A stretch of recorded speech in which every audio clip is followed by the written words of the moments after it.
there is Lauren Cox, and she is kissing a camel at a putt-putt golf course there. How about that? They don't have to be real camel pictures, folks. You can just send in anything you got that's got a camel in it, and we'll keep you updated in the 10 News Traffic Center. Guys? And I don't know how I feel about not seeing the camel. I don't either, but, you know, I just work with whatever they give me. You know what I love about it, though? You still have the same enthusiasm. Oh, absolutely. It's Wednesday. We're sliding downhill the weekend. I can see the light at the end of the tunnel now. Absolutely. Debbie's taking her shower right now. It's good news. She's smelling fresh and clean. All right. Thank you. And we were waiting on something, not quite sure what. But all we know is he says bam and we pay attention.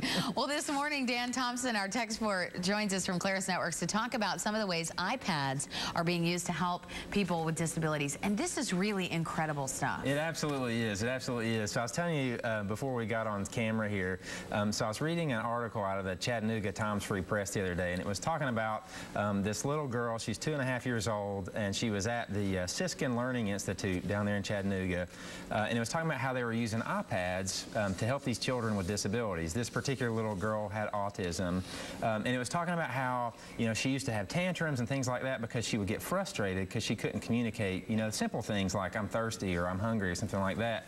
And through this iPad and apps that they had found to go along, she was able to communicate better with her parents and tell them, you know, when she needed something, or they could use it to communicate to her, hey, you know, we're going to go outside and play now, or things like that. And it was visual, and they were saying, you know, a lot of children with autism and other disabilities, they take visual cues much better. And it's just fascinating to read about and see, you know, what an interesting idea. You know, we talk about a lot on here, iPads and technology from more of a personal consumption view, like either for entertainment or for business productivity. We've never really talked about how it can help people who have needs that just generally would be really expensive to address in the past, but now that technology has progressed, it's getting a lot cheaper. There are 3 ways that these kids are benefiting from an iPad. Talk about those 3 ways. Yeah, so from what I gathered just reading up, it seems like there's 3 ways. There's that helps them communicate. It can be used as a learning tool, and then the last one is it helps them just simply as a therapeutic device. So typically, you know, the one device that really caught my attention was kind of the speech-to-text communication devices. So in the past, you would give individuals this device and they would push a button and it would say what it is that they were wanting to do.